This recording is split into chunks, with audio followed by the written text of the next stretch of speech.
I'm Joel H. Brewster, and I'm no stranger to horror. And this is a podcast where I discuss the big and the small of the genre with the hopes of taking you from being a casual horror fan to a person like myself who's a spooky film fanatic. Today, I'll be diving into something outside of the feature film realm. It'll be an anime called Trese, which is from the Philippines, and it's absolutely phenomenal. It follows a healer warrior named Alexandra Trese, who protects mankind from the supernatural beings. And it's so much more than that, and I can't wait to dive into that. With me today, my guest is Mik Narciso. Sorry, I just fumbled your name there. It's all good. Mik, I'll just get you to introduce yourself and I'll dive into it. Hey, I'm Mik Narciso. I am a Filipino filmmaker. Yeah, and Mik is much more than that. Mik is also a writer. As he says, a filmmaker, he's a director, a producer, production designer, and the person that got me into this as well. He runs a Geek Happy Network. And yeah, he's the reason that this podcast exists. And if you're listening to it, you got to thank Mik. Oh, thanks. How you doing today? I'm good. I actually had a good amount of sleep today, which is something I've been looking forward to. That's awesome. And I did too, which has been weird, but yeah. Yeah. I don't know how else to explain it. It's just, I feel it's nice to feel awake instead of exhausted all the time. It feels like you can enjoy the day more, right? Like it doesn't feel like you're just like sliding through the day. Yeah, totally. We've been so busy with the show and moving and wedding stuff that today was one of those days where I finally decided to just not do anything. Nice. Well, I'm glad I got you here then to talk about this. And yeah, really happy to dive into this with you. Yeah, sweet. Yeah, let's do it. Yeah. Before we dive into the show, tell me a little more about your background in like, how'd you get into horror? We'll get into your film background as a whole, but I just want to know how you got into horror first. Horror, yeah. It's been pretty much since I was a kid, I guess. I was not a big fan of horror growing up, but that's mainly because I had a very imaginative mind, I would say. I used to, as a kid, be able to kind of imagine these really terrifying monsters, and then I almost would project it into my eyes, so I would like see it in front of me. So for the longest time, I would avoid any kind of horror because it's just anything. Even my cousin would play a lot of Resident Evil, and when we would play Resident Evil, was it 2 or 3 with Nemesis? I think it was 3 or 2. I don't know. Anyway, the one with the big guy with the Gatling gun and whatever. I would start imagining him, and then there would be nights with I'd just picture like a creature walking towards me, and then I just have to close my eyes and all that. So growing up, I was actually terrified of horror because it would be too real for me. But then as I grew up, and I think a big part of my cousin helping me get through that, because I would sleep over at his place and we would always just play horror or watch horror because he was a big horror fan. And because of that, I guess I just kind of fell in love with it. And then as I got older, I really just enjoyed it because I found horror to be one of the most, I guess, human genres of film, because it's not afraid to just tell a story with a reason behind it or a very human element, because almost a lot of nice horrors always had this kind of psychological or problem or personal problem that someone's going through and it's just manifesting. So I always found it horror is such a great genre to just understand kind of humans that way. Yeah, it's very true. And I think it's very free. Like, I feel like you can you can put any character in a horror film and there's not going to be like, for example, an internet outcry about it, right? You can put literally any person in a horror film, like any demographic, any background, any cultural, anything into a horror film. And as long as it's like scary and it delivers, people are very interested to learn about that person, whether their struggles they've been through, whether it's mental, whether it's physical, whatever it is. So I find the genre really free that way. Yeah, exactly. I think that's a great word to say it. Like that horror is just so human and so free, which is funny in a sense of like non-horror fans tend to think of it the other way. Yeah, I completely agree. And that's what I hope with this podcast, that I can pull more people into seeing horror through the eyes that we kind of see it. Yeah, totally. So we were talking about this before the podcast. Trese itself, you said that kind of like fell on your radar like by accident, really? You just kind of came across it? Yeah, well, we're pretty involved, I guess, in like the film community, both here in LA, and or the Asian film community in general, and obviously this being a Filipino produced thing, and it being kind of a big cool thing that was kind of original content from the Philippines itself. It hit the radars of some of our friends, and they showed it to us, and we found out about it essentially the day after, because it was released the day after we got married. Mhm. Uh, Congratulations. Thank you. So we were like in the middle of Whistler in a lodge, and someone shared us this series, and we're like, "Oh, cool! We should watch it." And we finished the whole thing over in the whole day. So we were just kind of chilling in the in our couch in Whistler. We finished the whole series. It's I feel like anyone listens to this, if you haven't seen it yet, pause it and you can watch it, because honestly, it is something you can binge so easily. The thing I had was, I felt like an onslaught of, this is gonna sound corny, but like an onslaught of cool things. Like it was just every moment I was in it, I was like, oh, the concept's pretty cool. And then like it just kept building on everything. Like, that is like how she uses her magic to the villains, to the other monsters she interacts with. It's just so cool. Just keeps building. Yeah, that's awesome. I'm so happy you're able to enjoy it, because we were watching it. I was thinking, this is so cool that they've been able to turn Philippine lore and Philippine mythology into a universe. Because I mean, I guess some Filipinos might see it as a whole world of creatures. I always just kind of saw them as like separate monsters that kind of exist, but never combined into this kind of universe. And I was always wondering, for people who weren't Filipino, would they kind of find this confusing, or would they find this fascinating? Because they don't really go too deep into explaining a lot of these things. They kind of just assume that people know it and know what these are. So to hear you say that you enjoyed it is kind of really great for me to hear, because it's like, oh, cool. And people kind of get it, even though they don't get the full lore of everything. But that was actually my favorite part of it, is not really understanding and having stuff to look up after. I thought that Right. made it really, really cool. And another really thing, just what you're saying there, actually, about like Filipinos as a culture knowing these monsters. Mhm. Um, that's what I thought made the show really cool. When Treze first shows up to the first crime scene of the dead ghost, which Mhm. in concept alone is so cool. Right. When she showed up to that first scene and there was people kind of circled around that weren't like cops, there was like people that just regular people that were at the scene. I thought that was cool, because I felt like in like a North American TV series, what they would do is like the world would be so separate. I thought instinctively that she was going to have to brainwash those people to like Mhm. make sure they didn't see it, but it was just accepted in this world, and I thought that was so cool. I thought that was like a really, I'm going to keep saying cool. I thought that was a very interesting way to like show that like these monsters are understood to be real within this world. And from what you're telling me, like culturally, a lot of these monsters are still believed to be real throughout the Philippines.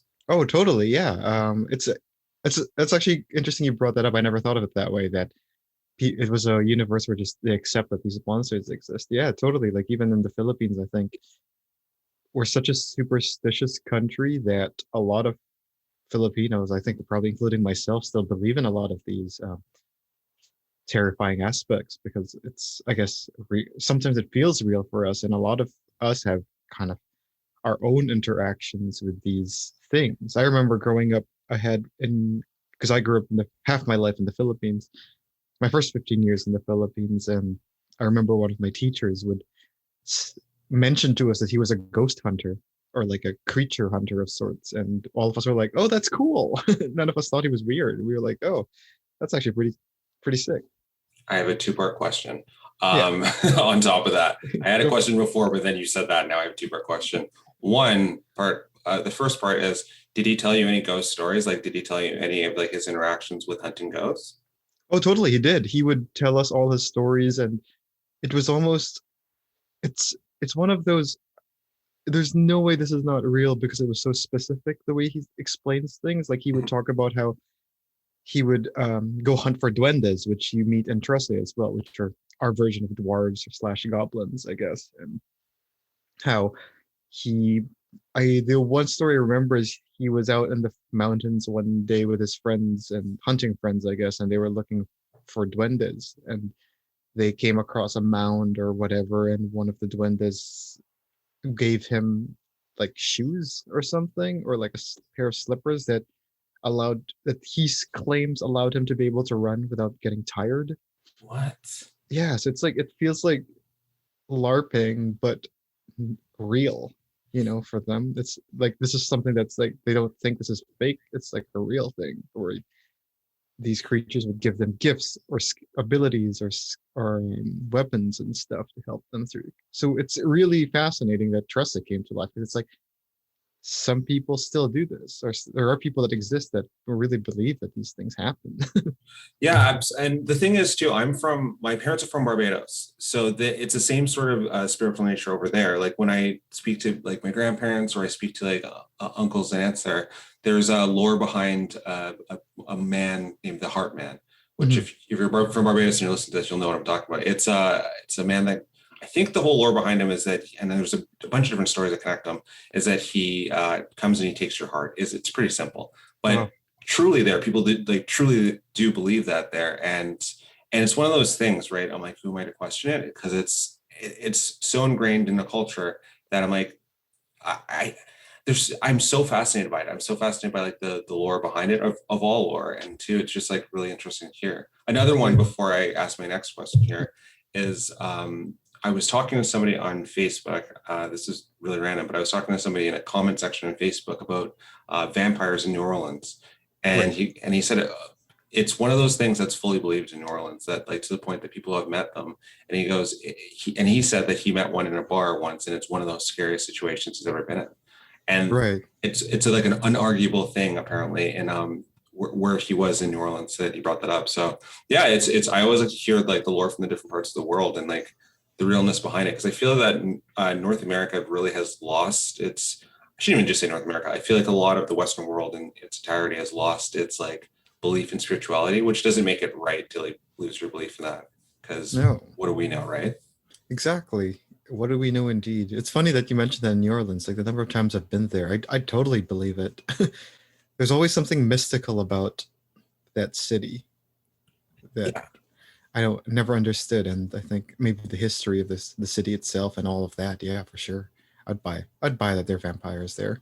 Me too. I actually do buy that one because it's like, yeah, the seriousness. And it was a person I was randomly talking to on the internet, but like I think he said a comment. I think that's how it started. Was he said a comment, and and then I just like I private messaged him like, I want to know everything about this. Please tell me everything. And then he told me a lot more. But yeah. My second question here was because you just told me about your teacher. Do you have any personal ghost stories or any stories in reference to any characters that were in Treze or any of Ghost in general? Oh man, I have so much. But I actually will related to Tressa. This is not my story; it's my cousin's story.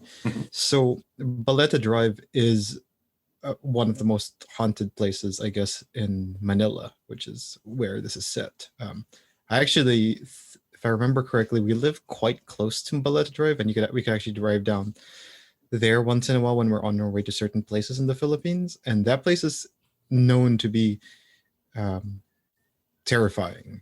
It's pretty much, even as growing up, we were already told never go down Ballet Drive alone, is one of the kind of things that we were just told growing up. But related to that, my cousin actually had a friend who lived in number one or number zero Ballet Drive, essentially where the end of Ballet Drive is. And they used to have a house there, and they used to live right there. And that house was this big kind of Spanish influenced house, as most houses for are there. And the their games room used to be from like, or the living room, I guess, had this long hallway that you have to walk through that looks over the backyard of that place, which, if I remember correctly, maybe had a baleta tree in it or not. I can't remember, but it's a massive backyard.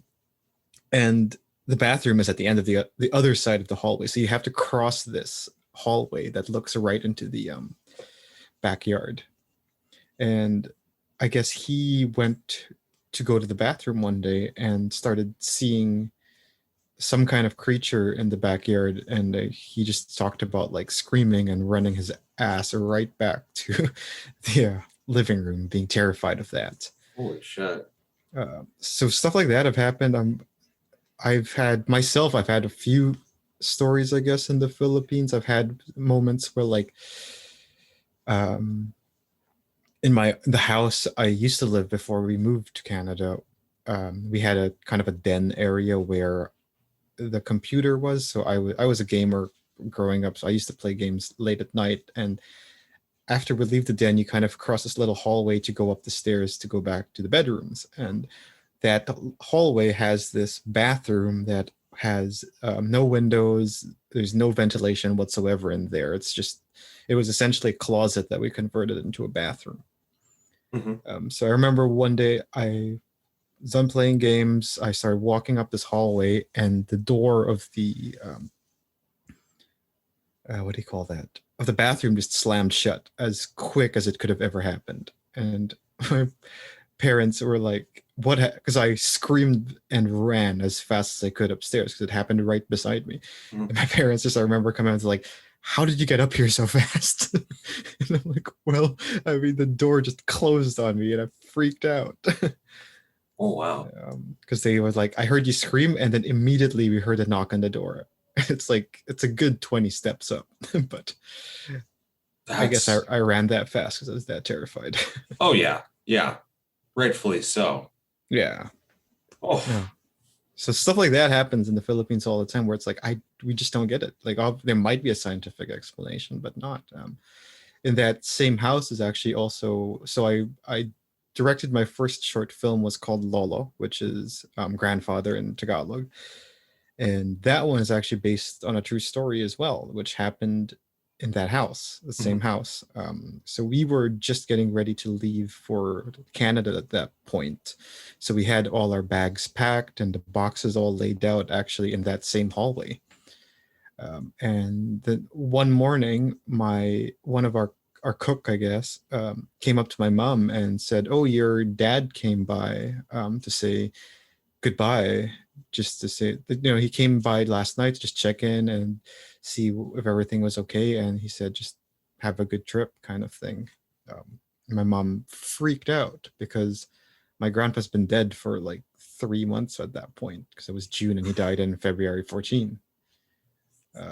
So that story was what inspired me to actually write and shoot that first film, because for me, my grandparents mean the world to me. So to be able to create some kind of, I kind of call it sentimental horror story, in that short film, was something that I just wanted to really do and try, and to have all my friends support me and actually make that come to life was such a great experience.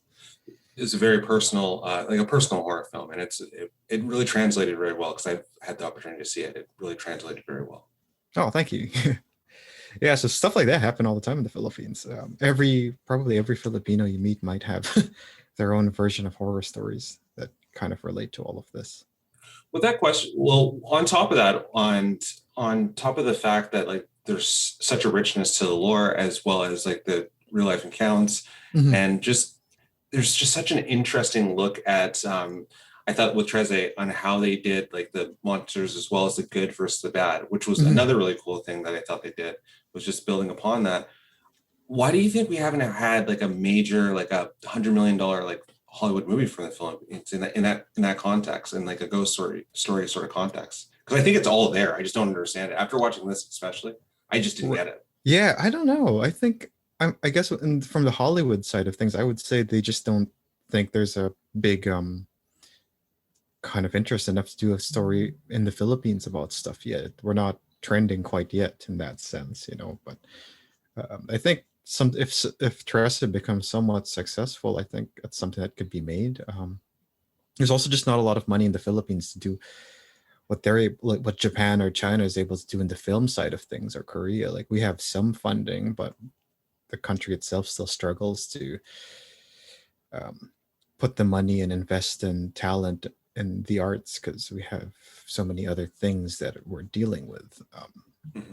But I would love to see even just Trese just continue on, like see what a second season could happen out of this, or even, maybe even just a standalone film, not necessarily with Trese, but about the Philippine mythology. That would be cool.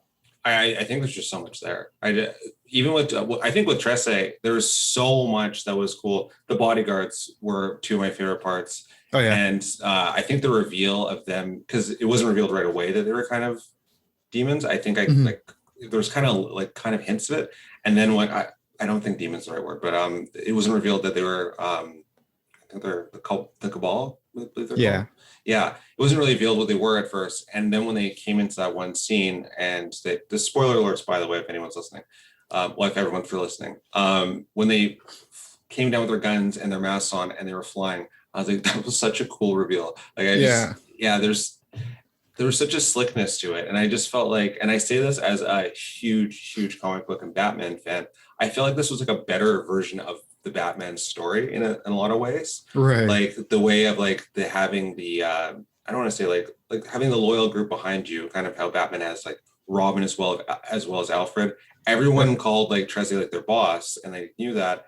And she also has like the tragic backstory, and then has like a working like relationship with like a police officer. There was like a lot of elements of like the Batman sort of lore that I thought it was just done like 100 times better. Because there was like it was a lot funnier.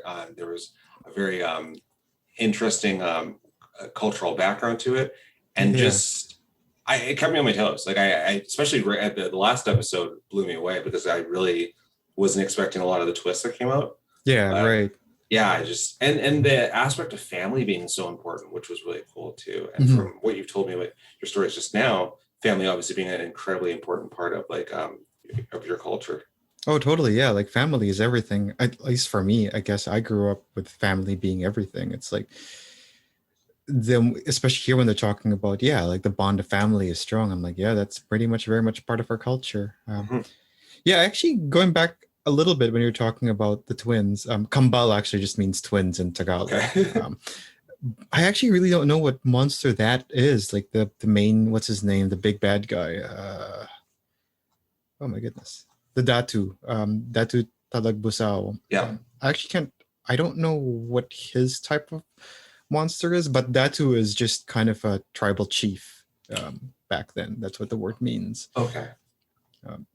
He was kind of like their, if we're going to spin it to Marvel context, he was like the Thanos of that world when he kind of rolled up. Oh, totally. He just wanted to bring balance. Yeah. Yeah, and even actually cool with the Kambal is Crispin and Basilia.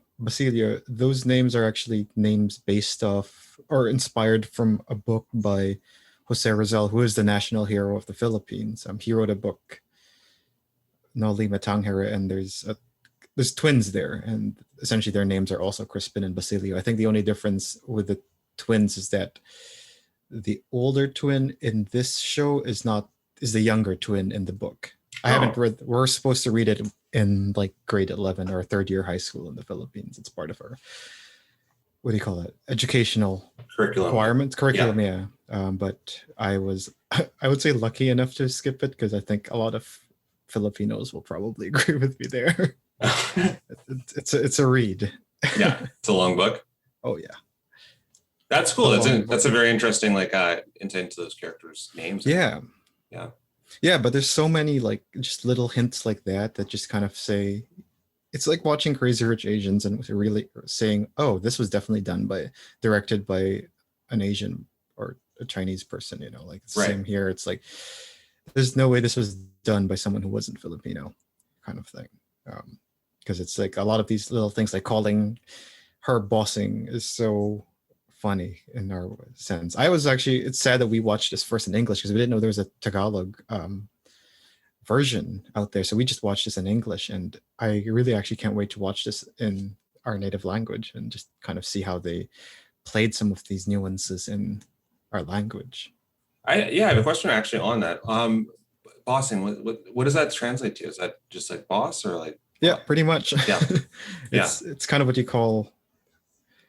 It's like it's almost a term of, and I'm probably gonna get killed by my Filipino people, but to me it's like a term of endearment in a way of like calling your boss. Kind of bossing is like a friendly way of calling somebody boss.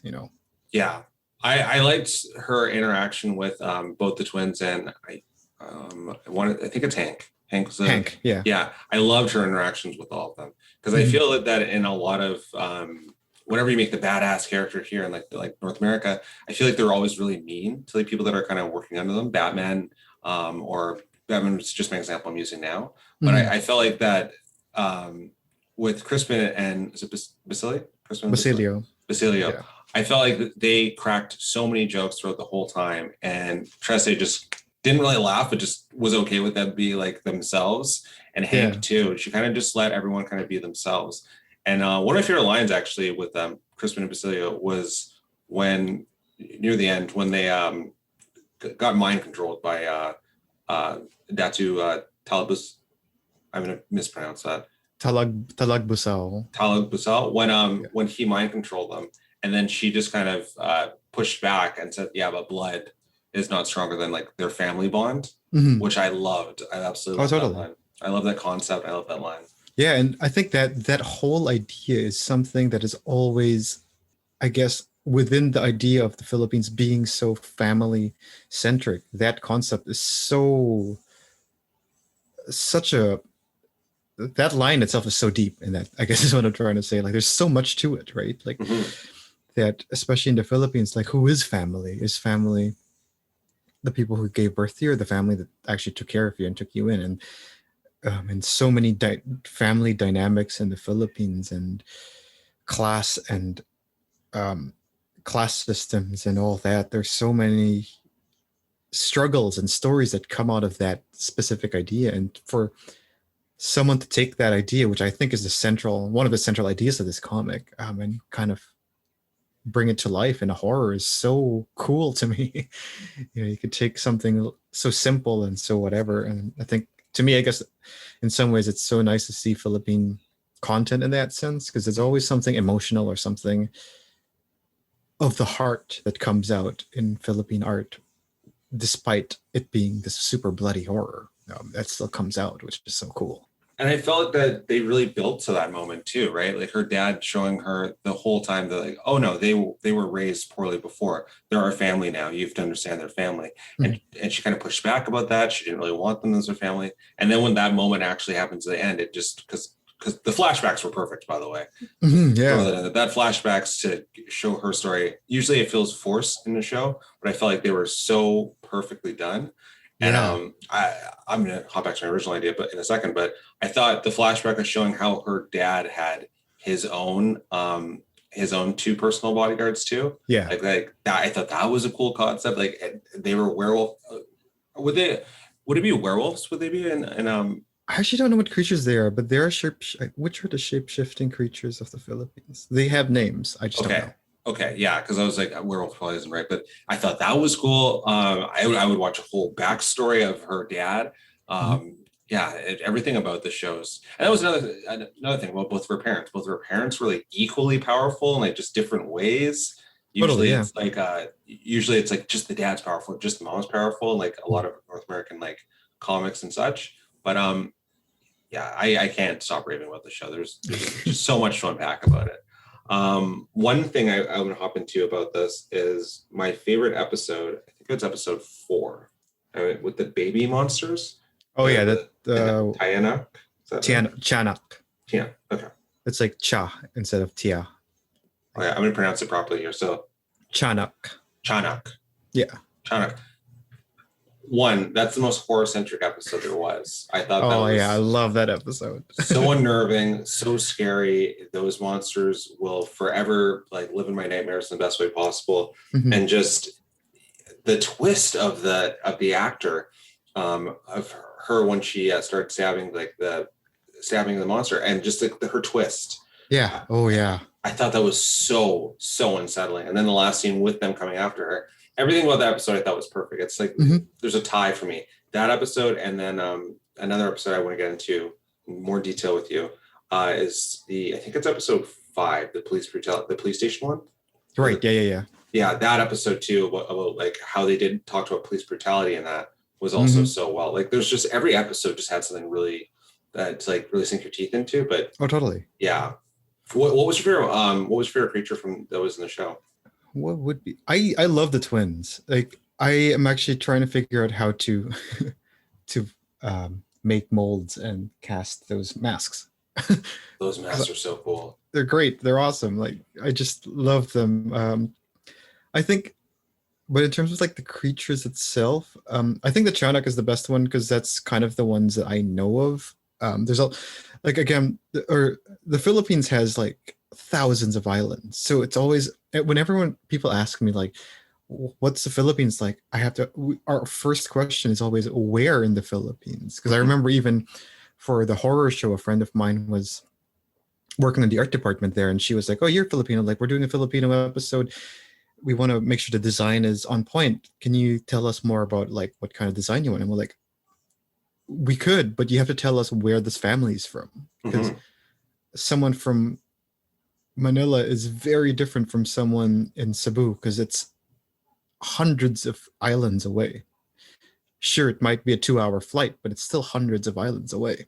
So there's so much little nuances that change all the time. So even watching Tresta, it's so cool because this is obviously the horror mythology is based on Manila horror, but there's still aspects of Philippine horror in this, which is from all around the country. And there's so many of these things that I don't even know of. Like, I know about the tikbalangs, which are the horse-like creatures, but I don't know too much about them. There's that scene where they had this kind of like meeting of the gods or whatever. I didn't know half of those. That was so cool. Like, you're talking about the scene where her dad met with the gods and like they did the treaty. That was like one of my favorite things. That like as far as non-action scenes go, that was one of my favorite things. Like, who, what? Tell me everything. I would like. Those are all part of our mythology, and I don't know half of those.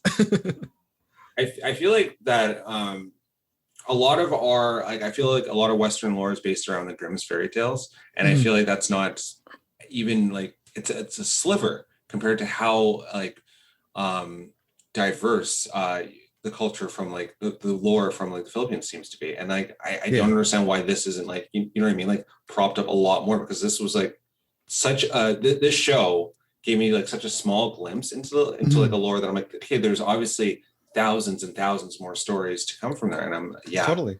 Oh yeah, like you talked about enjoying the Chanak idea. Like that whole concept of a Chanak is something you could make a full horror film about, because it's a discarded child. That's why, in some ways, I think that's why she turns from this baby, because she never liked it. That's the whole point of this Chanak coming to life, was because it was rejected by the mother. That's why it becomes a monster. So the mother is continuously rejecting it. Sorry for spoilers for people, but that's kind of the whole thing that's the whole concept of the Chanak. And it's such a cool concept and horrifying monster. Yeah. It was one of those things where I'm like, oh, I hope the reveal like ends up being as cool as like, because it was killing people like not silently, but it was killing people like off screen for a while. I'm like, oh, the reveal of this is gonna be pretty crazy, and it was way crazier than I thought it was gonna be. When I actually saw it, I'm like, that is horrifying. Yeah, that's the stories they told us growing up. Because I think you brought up Grimm's fairy tales. It's similar to us, our mythology. I feel a lot of Philippine mythology is really born out of tales to scare your kids. Yeah, like cautionary tales, right? So you don't go to the forest, don't go down that alley. Yeah, because even like tikbalangs are known to be manipulative creatures. Then they tell you like when you don't go to the forest alone because you might get lured in by a tikbalang. Is it tikbalang? I hope I'm pronouncing these right. Or the same thing with the white lady of Balete Drive, where the white lady's like, don't let a stranger into your car, kind of stuff. Because I think the most common stories of white ladies are actually from jeepneys, which are, gosh, how do you explain jeepney to non-Filipinos? Do you know what a jeepney is? No, I don't think so. They're our version of mini buses. They're big vans, but oh gosh, I don't know how to explain this. I've never actually had to try to explain this to people. They're big vans with like 2 rows of seats that you sit on people. It's essentially public transport. Okay. It's just known. It's one of those like, was it Thailand has their tuk-tuks? We have our jeepneys. Okay. And they're these kind of van-like vehicles with an open door in the back where people can just come in, come out. I love just hanging out of the back of jeepney, and you can sit inside, and you pay the driver and all that. It's just a our version of public transit. But we also do have buses, and we also have tricycles, which are kind of our versions of tuk-tuks. So it's just one of those distinct. I'm sure if you watch Trese again, and I show you a picture of a jeepney, you'll see so many jeepneys. Oh, absolutely. I feel like Barbados is similar. It's interesting because there's a lot of things that I'm hearing now that are really reminding me of like going to Barbados, because they have like similar sort of like small jeeps to get around, because it's a small island, right? So that in that context, so they have like sort of like a small jeep to get around it, like mini buses more or less. But I feel like if I rewatch the show, which I'm going to, I feel like I'll catch what you're saying. Yeah, totally. Yeah, you'll probably see it by then. But yeah, so there's back to the white ladies things, like a common story of like white ladies are jeepney drivers or taxi drivers who pick up these white pale women who are super white. Their dresses are also white, and they sit down, and the idea is that when they'd sit down, they'd ride your ride, and then you look back from your rearview mirror and you'll start seeing this woman is not actually all white and pale, she's all bloodied and dead. And that's kind of the whole idea of white ladies, but it's also the similar concept as people walking by and you see one, you don't approach it. So it's kind of the idea of also just like avoiding strangers. So yeah, there's a lot of those concepts.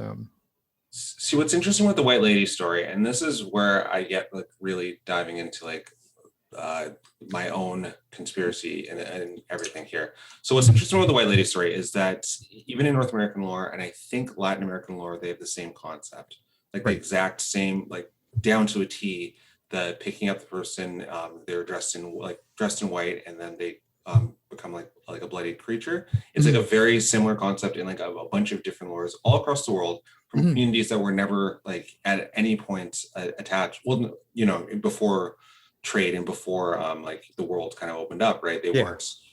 And I find it fascinating that like there's certain creatures or certain monsters throughout lore that have a similarity by a bunch of nations that didn't have any connection.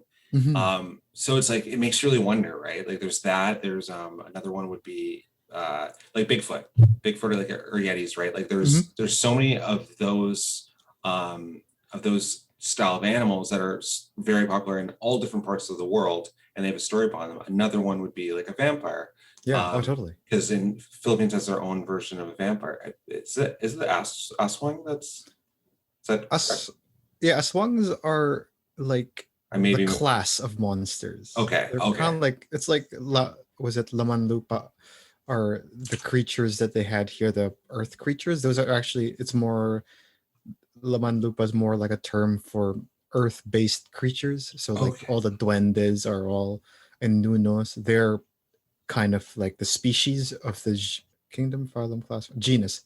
Consider Laman Lupa like the genus, and then like duendes and nunos as the species. It's the same with aswangs. Aswang is more like a genus of creatures or family of creatures. And tianaks, I think Chanaks and the Manananggals and all that all fall under aswangs. Even what's his name? Ibwa.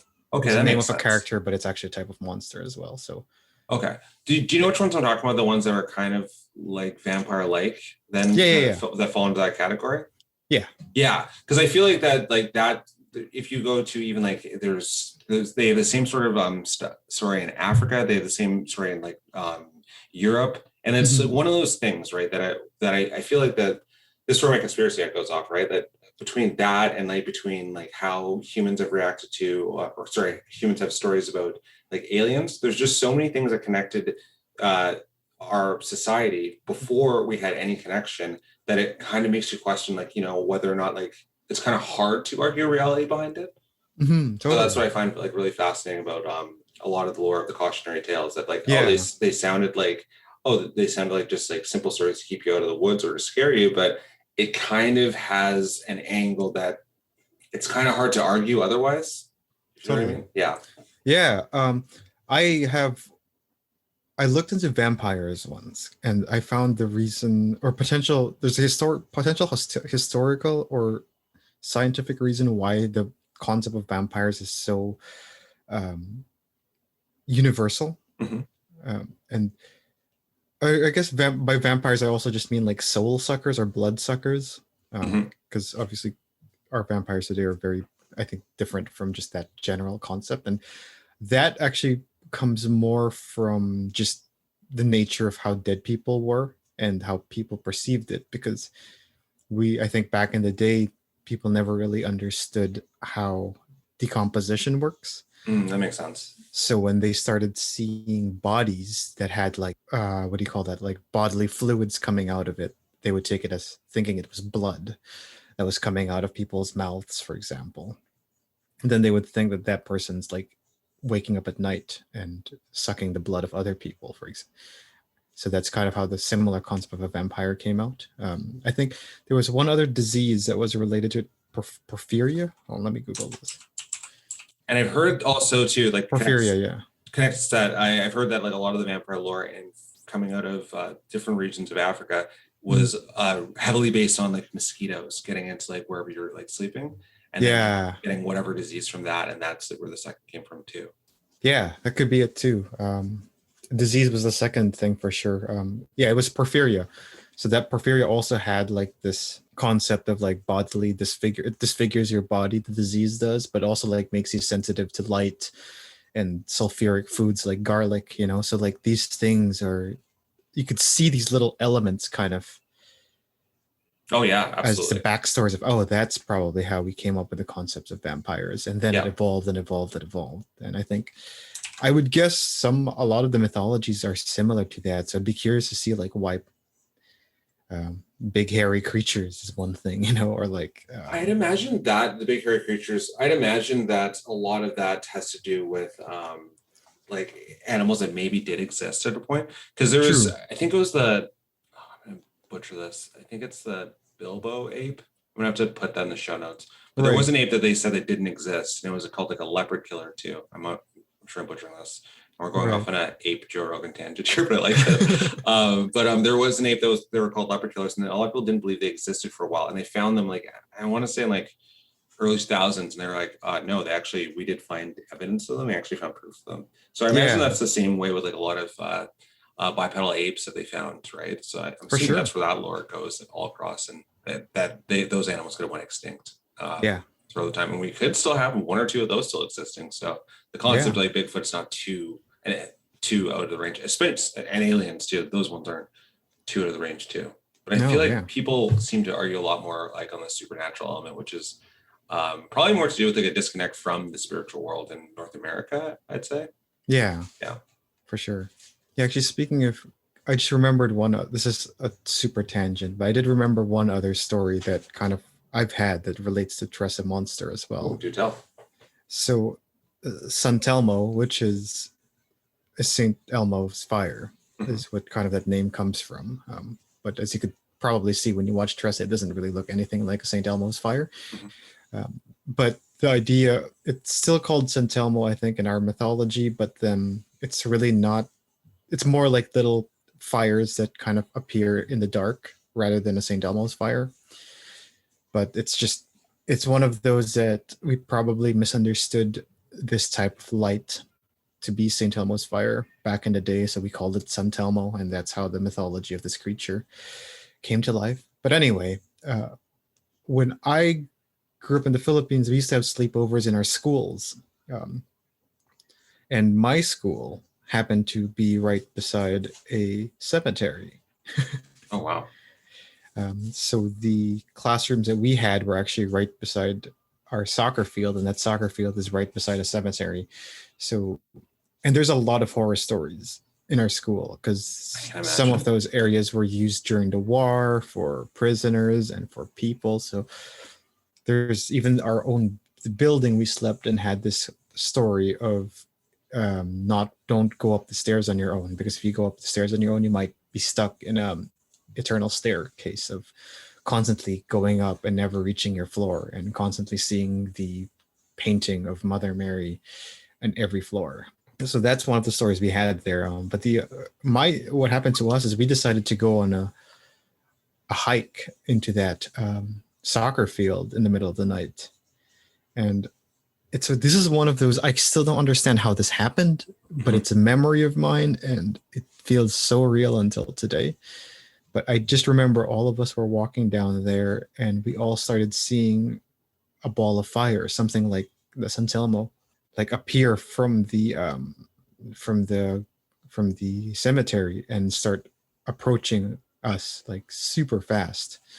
And all I remember is running for our lives back to our classroom. And I remember seeing it. It looked like those headless horsemen people with the fire on his head. But That's yeah, that's kind of that happened.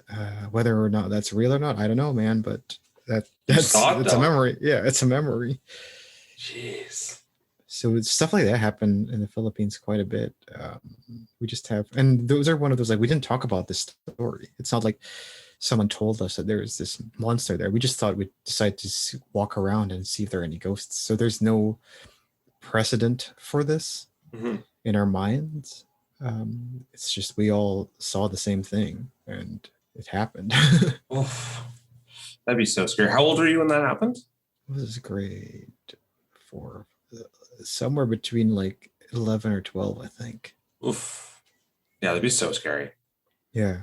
Yeah. So we have like, I think every Filipino will probably have a story like that. Yeah, and I feel it like again, I feel like every Asian like Barbados has a story like that too. It's just Mhm. again, it's to do with there's such a disconnect, I think, like I've mentioned this before, with the like spiritual side of the world in like North America. So Mhm. it's always really interesting to hear these stories.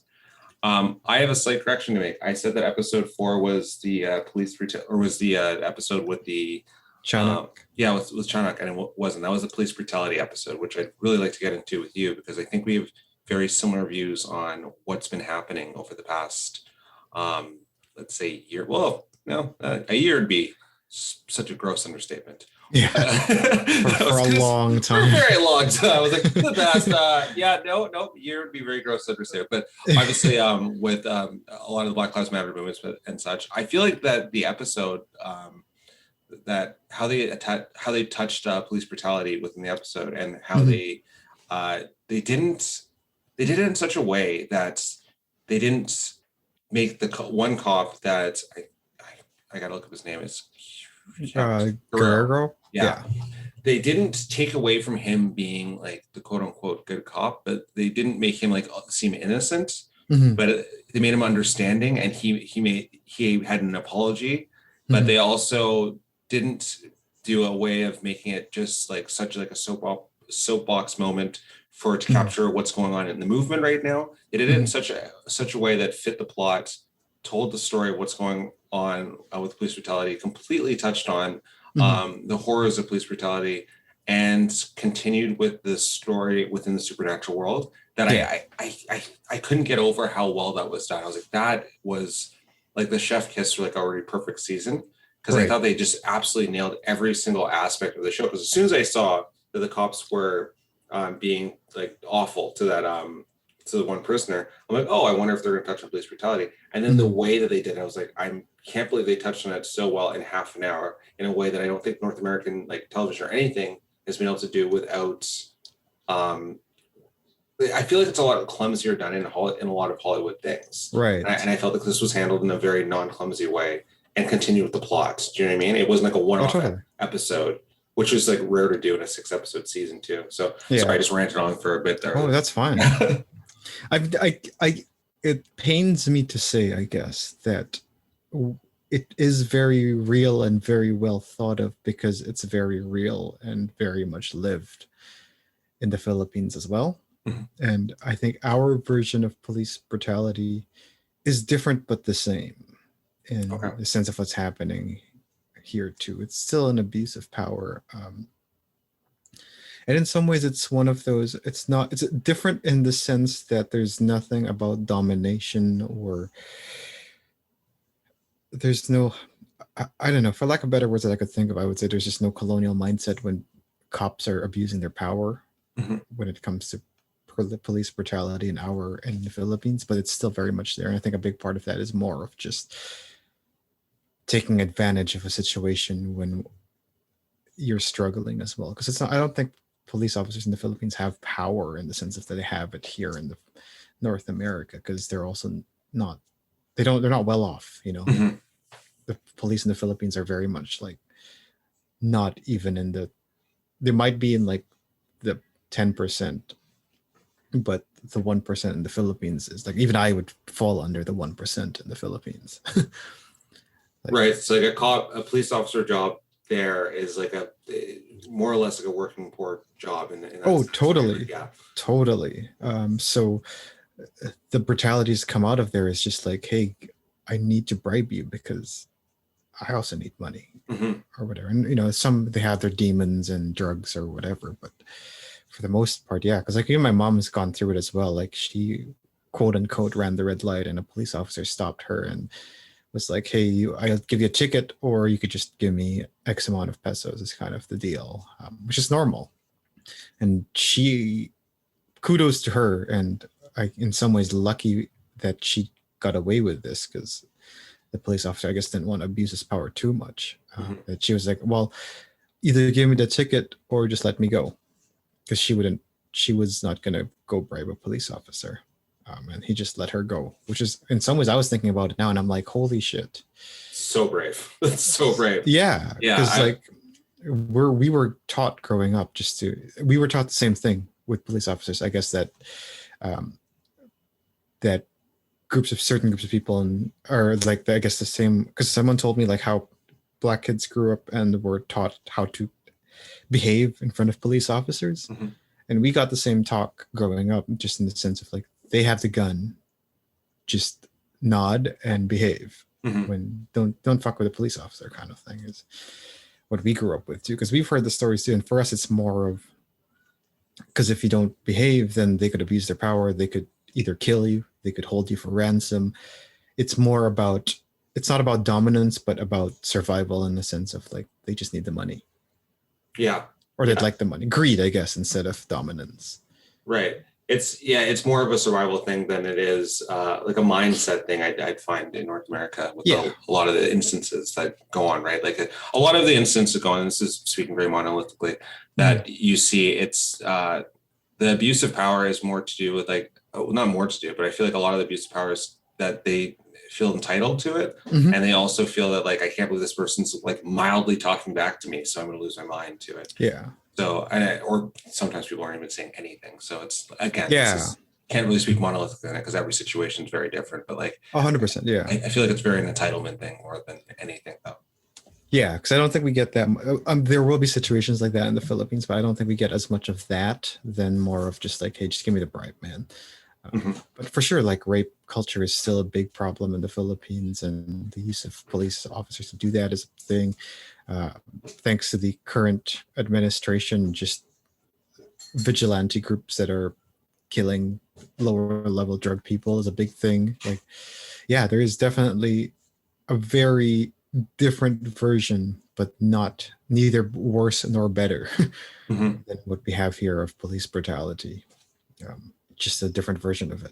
And that's why it feels, I guess, realist, because it is like I think police brutality as a whole is something that, you know, sure, it might be different in each country, but it's very much a real thing and something that we all get and understand, especially if we are very much a part of the fear of police brutality. Absolutely. Right. And I feel like everyone, unless you're like super rich, it's one of those things that it's going to happen. But then if you're a part of like a marginalized group, then you have to be extra vigilant of it. Yeah. Yeah. I felt like even if I can probably in the Philippines get away with some stuff, like I wouldn't, you know? Yeah. Like I would probably just tell police if I got stopped, be like, hey, just tell them what family I'm from or people I know, because then that way they wouldn't mess with you as much. But if you meet the right police officer who doesn't care about who you are or is told by another higher or stronger person not to care, then it's like, well, I only have so much power versus that. Yeah, and it's a gamble because you never know which police officer you're going to come across. Totally. Yeah. So that's why it's like, just behave. Yeah. One character I actually really wanted to dive into, this is kind of a deviation, but that I thought was really fascinating. I believe her name was Ibu, the emissary, the ghost character. Yeah. I thought that she was just, every time she came on screen, I thought she was like a show-stealing character. Is there a lot of lore like based around like that emissary coming to like between the underworld? Because it feels like that was like more of a grand base character. So I was wondering if you knew anything else. I didn't grow up with much. I personally didn't. Okay. Death, I think, for us was always more heaven and hell, but mostly that's the Catholic. We grew up more like a Western Catholic kind of thing. Okay. Western conservative Catholic, but I guess like there are definitely like more traditional Filipino rituals and Filipino mythologies out there that I might not be aware of. And as far as I know, it's very much part of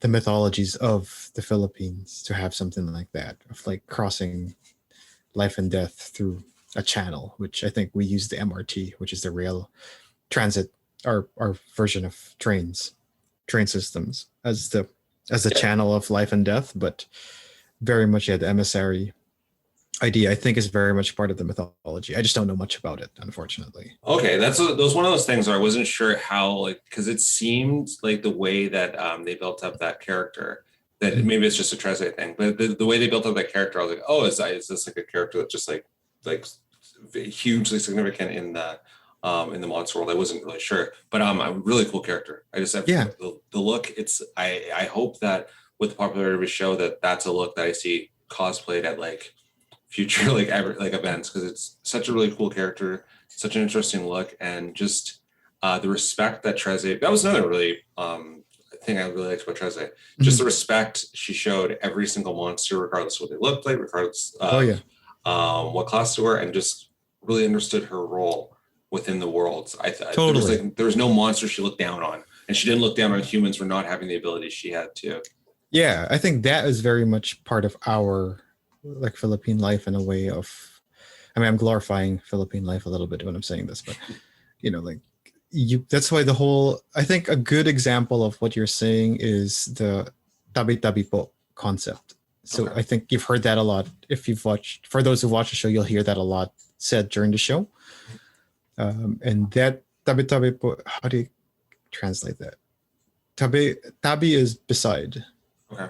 So it's like just saying, hey, I'm crossing is kind of what it, like permission to cross, I think is, I guess, oh gosh, I'm really hope I'm not butchering this translation, but that's kind of how I understood what it meant, is like permission to cross. So we usually say that when we think there's like a duende, a home with a duende somewhere close by. So even that line itself, right, kind of shows that we have some respect to these monsters and that there's some relationship there. Yeah, and that's what I found like really interesting. It was just like every single character. There was no one that Trese like started off being rude to. Did you notice that? There was like no one that she had like a bad past with, really. Even the characters that didn't like her, she was always like very polite and respectful to every single character, but not like in a way of like submission or anything like that, because everyone just would kind of feared and like respected her. But she paid like the perfect amount of respect to every single person she interacted with, even the awesome and insane lightning boss that I thought was so cool. Such a cool, like the way they did it, and his son. I thought like everything, the way they did like that arc was like, I loved seeing that. Yeah, but there was not one person that she showed disrespect to, which like looking back now is really fascinating for any style of superhero or supernatural show. There usually is like a character they kick when they're down, and there was like no one that Trese did that to. Yeah, and I think that really, I think, comes from the kind of the upbringing of like respect that I think you don't get a lot of as well in North America. Like I grew up kind of embedded in our lives, like respect your elders and all that, and respect the monsters. So I think that's very much a cultural difference that I think should be more celebrated. Actually, it's really fun. Speaking of that, the electric elemental, was it Bagyon Electro? The name itself, I don't think, is a real creature, but elementals for sure is part of our mythology. But the concept of him is inspired directly by Meralco, which is the company that runs electricity in the Philippines. Oh, so okay. The building that big, like huge building that you saw, right? Yeah. And that's actually is what the Meralco office looks like. Oh, cool. So if you actually drive down and come to the Philippines and see it, you'll that's it. A lot of, I guess speaking of that, like a lot of the visuals you see in the Trese is Manila, is the Philippines. You know, like none of those are not. Those are a lot of those are inspired very much by specific locations. Like I think, as far as I know, that look of Balete Drive is Balete Drive. See, that's what I really love about it, because I feel that I've been so I feel like I've been like onslaughted by so much North American stuff that, for instance, New York, right? New York is like in everything so much. So I'm like, okay, cool. Like I've seen it like in this and this and they just but to see this, to see Treze and to see like a new world I haven't seen it, and to hear that like a lot of these places like the power worlds are real. That's Yeah, really cool. I like that. I like that idea, and yeah, it makes it more interesting. And I can't yeah. wait to It do a looked second view. totally. Yeah, it looks very much like that. Like the big building surrounded by a bunch of trees and stuff with a that little driveway there. Because we used to. There's a theater in there. You could actually watch. Morocco Theater is a place where people watch theater. Okay. So you could drive in there and watch theater. We watched, I think, Wizard of Oz. No, was it Wizard of Oz? No, Annie. We watched Annie there one year, and yeah, we did watch the Wizard of Oz there another year too. That's really cool. Yeah, because I thought like a lot of these places, especially the Power Building, I didn't think that was gonna be a real place. But yeah, It is. Yeah, it is. Someday we'll take you. We'll go on a trip to the Philippines, and I would absolutely love I that. would show it to you. I would absolutely love that. So tell me more about your projects. What do you got upcoming? What's going on? So we're in the middle of almost finishing a anthology series right now for work, which is a horror series. I think it's the third season now, called Two Sentence Horror Stories. That's a really cool show. I actually haven't watched most of the show, but what I like about it is a lot of, even though it's a lot of stories, a lot of the stories are from different cultures and different. It's a very diverse kind of show where there'd be an episode about a horror story about a Filipino family. There'd be a horror story about it. Um, I don't know. It's very diverse in that way, and there are the themes around it are very much like themes that would probably be issues that go through these specific groups of people, but done in a horror way. So I thought that was kind of cool. I wish I could recommend watching it, but I haven't watched it. But as far as I know, at least the episodes we've done so far, I like it. I'm kind of excited to see it in the television sets. The story itself is based on a Reddit thing, or actually, it was a blog thing that became a Reddit thing. Like, you remember, like, was it, gosh, 7, 8 years ago? There were those Two Sentence Horror Stories that came out. Oh yeah. I definitely remember the concept of it. Yeah, so someone just made a TV show out of it. Okay. And is that on? Where is that available to watch? It's a CW show. Oh, okay. I don't know if I don't think it's available on Netflix, but Okay. if you have CW, you can watch it in CW.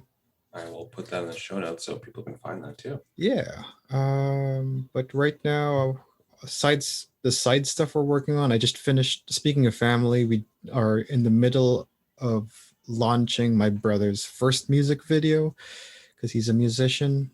So we did that together with some friends. It was like an older brother. It's like me, the older brother, trying to do something for my little brother.